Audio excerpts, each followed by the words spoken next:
थे मैं आप सबके बीच रखूंगी। देखते हो कौन कितना डांस करता है। उसके बाद में कुछ अच्छे अच्छे गीत सुनने सुनाने वाले होंगे।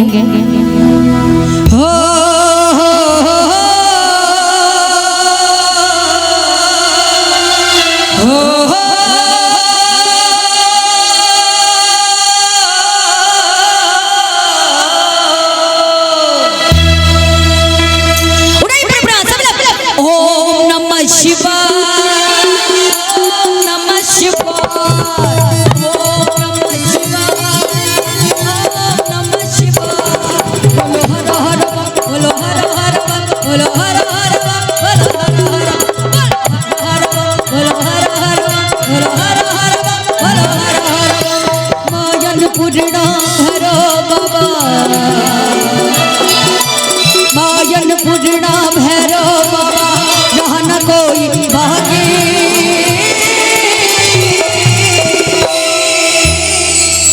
यही डांस है आप लोगों का। खड़े हो जाओ भाई जिसको डांस करना है, ऐसे तो मजा नहीं आने वाला है। अच्छा बाबा विश्वनाथ को कौन कौन जानता है, जरा हाथ उठा के बताएंगे। काशी के विश्वनाथ को जानते हैं? बोलिए बाबा विश्वनाथ की। और ओम नमः शिवाय, ओम नमः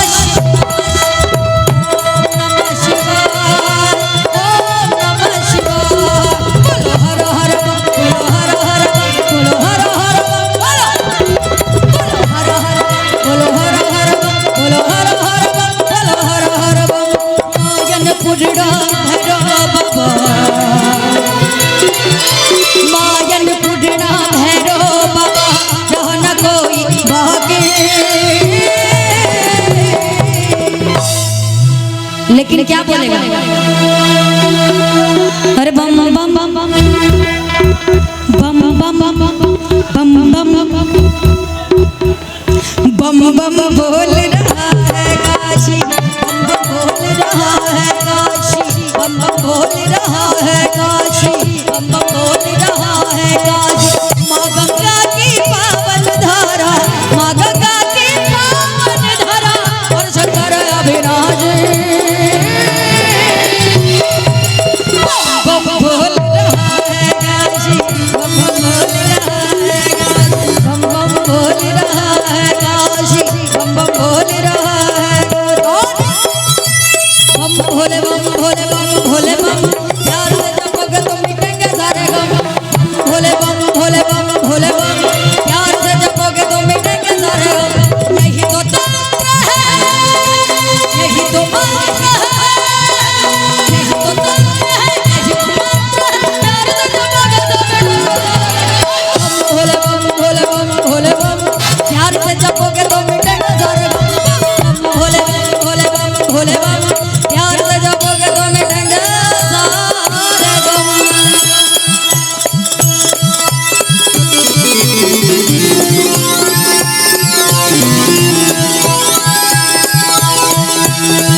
दूर दूर से आवेला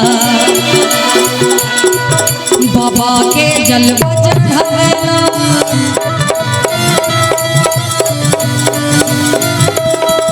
सब दूर दूर से आवेला भोला के जलवा चढ़ावेला। सब दूर दूर से आवेला भोला के जलवा, सब दूर दूर से आवेला भोला के जलवा चढ़ावेला।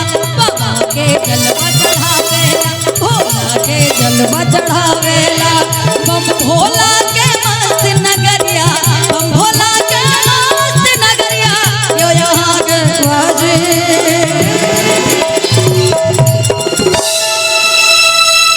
बोलिए शंकर भगवान की बोल बोल।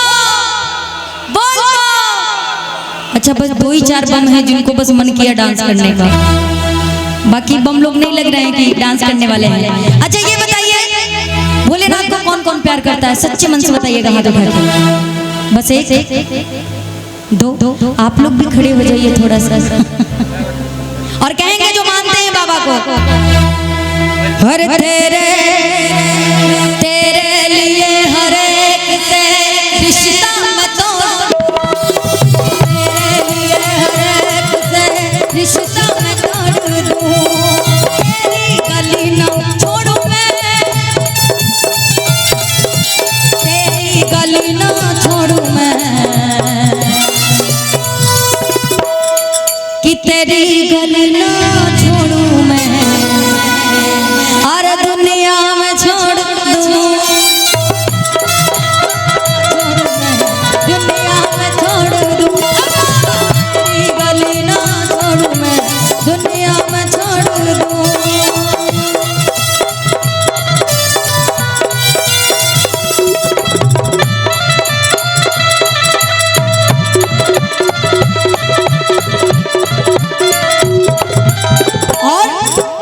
घोर के पवन धाम्या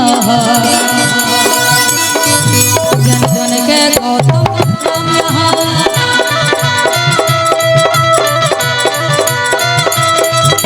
अघोर के पवन धाम्या जन जन के गौतम धाम्या, अघोर के पवन धाम्या जन जन के गौतम धाम्या, अघोर के पवन धाम्या जन जन के गौतम धाम्या, जन जन के गौतम धाम्या, जन के गौतम इना राम के मस्त मड़ैया, इना राम के मस्त मड़ैया, जया के बाजे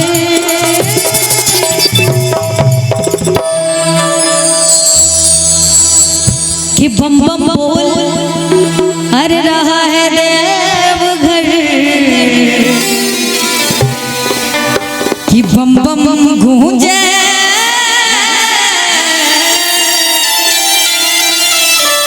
बहुत बहुत आशीर्वाद बादल जी के, आपको हमारी उम्र भी लग जाए और बाबा भोलेनाथ की कृपा आपके ऊपर युगों युगों तक बनी रहे और हमेशा आप हंसते मुस्कुराते रहिए। बाबा बैद्यनाथ की कृपा हमेशा आपके ऊपर बनी रहे। बोले सच्चे दरबार की।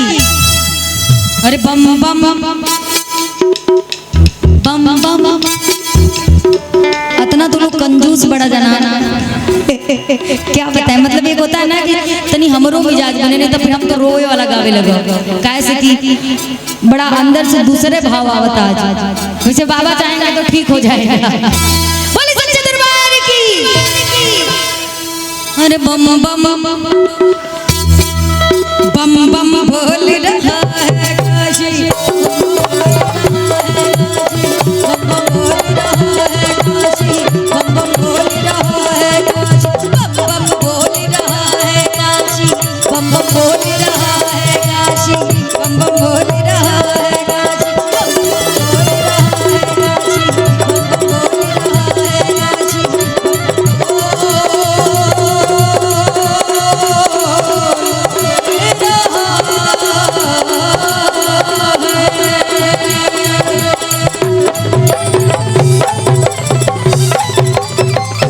बम बोली सच्चे दरबार की।